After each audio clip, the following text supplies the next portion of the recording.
A Lecha, gente, sem querer, ela se envolveu aí num enorme problema, tá? Olha que Eita. confusão. Ela teve os bens aí penhorados por causa de uma dívida. Mas a dívida não é dela. Eita. Dívida do MC Guimê. Tudo isso em meio ao processo de divórcio aí do casal. Pensa que confusão. Treta atrás de treta. Vamos ver. Ai, ai, ai. Gabi, pelo amor de fiz foi por nós dois. Faltou maturidade da sua parte, mas já foi. Nunca deixo pra depois. O que é pra agora eu sigo em frente. Os dois cantores de funk sempre atraíram os holofotes para o trabalho na música. Mas a vida pessoal do ex-casal também sempre esteve no palco das polêmicas. A mais nova é o regime de casamento definido por eles e as consequências dessa escolha agora após a separação. Lecha saiu na pior e pode ter que pagar as dívidas do ex. Você casaria em comunhão total de bens? Total, acho que não. Porque eu acho que a gente tem que ser independente com as nossas coisas, né? Cada um tem que conquistar o seu, por mais que seja junto. Porque no final a gente pode acabar o que a gente conquistou indo embora porque precisa pagar uma dívida do parceiro ou da parceira, no caso, né? Lecha colocou um fim no casamento após MC Guimê se envolver em um caso de importunação sexual.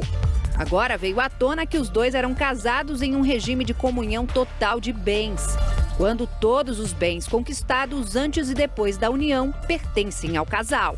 E é por isso que a Lecha, que ainda não está divorciada do Guimê, pode ter que pagar uma dívida que ele fez antes do casamento de quase 3 milhões de reais. Essa grana toda é referente a uma ação na justiça, que condenou o cantor em 2 instâncias pelo não pagamento das parcelas de um imóvel comprado em 2016 aqui em São Paulo. Os advogados também entraram na justiça cobrando os honorários não pagos, mais ou menos 400 mil reais. Aí não é legal. Aí não é legal.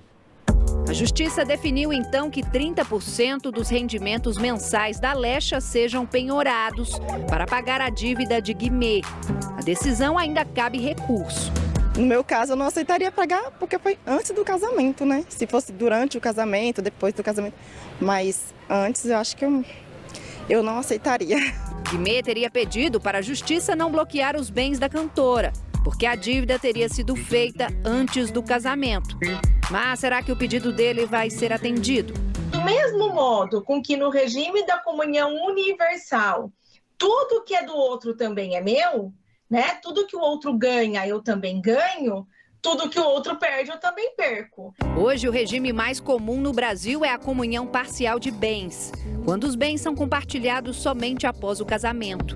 Mas até 1977, o regime que prevalecia era a comunhão total de bens. Atualmente, para adotar este regime, é necessário fazer um contrato, um pacto antinupcial, o que aconteceu no caso dos funkeiros. Como eu queria, suave outro dia vai dar no meu. Não nego amor, não. vamos ver o que a justiça vai determinar nesse caso. Agora vamos falar de